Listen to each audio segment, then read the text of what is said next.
वर्धा येथील क्रीडा संकुल मैदानावर दिनांक 17 ते 20 एप्रिल दरम्यान आयोजित रात्रकालीन फ्रँचायझी फुटबॉल टुर्नामेंटनं क्रीडाप्रेमींचं लक्ष वेधून घेतलं. नमकीन स्पोर्टिंग क्लब वर्धा यांच्या वतीनं आयोजित या स्पर्धेचा उद्देश तरुणांना डिजिटल दुनियापासून मैदानावर आणणं आणि त्यांचा शारीरिक विकास साधणं हा होता.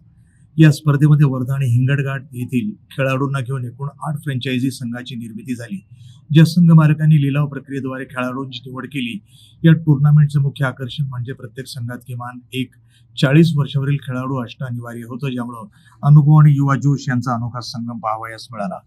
ती लीग सामने झाल्यानंतर जानकी मेडिकल, बिरहा हॉटेल, आर.के. कस्टम आणि सिनियर या 4 संघांनी सेमीफायनल मध्ये प्रवेश केला. पहिली सेमीफायनल जानकी मेडिकल आणि बिरहा हॉटेल यांच्यात बरोबरीत राहिली आणि पेनल्टी शूटआउट मध्ये बिरहा हॉटेल विजयी झाला.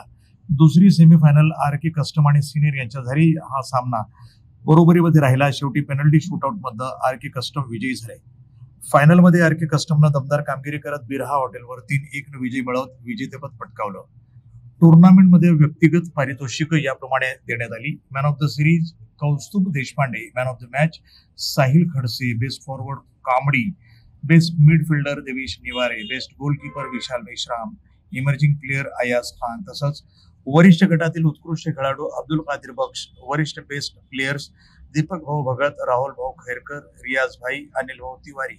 प्रथम पुरस्कार शिव अग्निहोत्री मित्र परिवार, द्वितीय पुरस्कार क्रीडा संकुल मित्र परिवार आणि मॉडेल आशियाना, तृतीय पुरस्कार नितेश कराळे, स्वप्नील ट्रेडर्स यांच्या वतीने देण्यात आलं. पुरस्कार वितरण समारंभामध्ये नितेश कराळे सर, सलाम कुरेशी, मोहन भाऊ, बाबा जाकीर, अनिल तिवारी, रियाज भाई, किशोर खैरकर, अब्दुल सईद भाईजान, आशिष भाऊ यांची उपस्थिती लाभली. या टुर्नामेंटनं वर्धा येथील तरुणांना क्रीडा क्षेत्राची जोडत नवी ऊर्जा आणि प्रेरणा दिली आहे. NTV news Marathi, Wardha.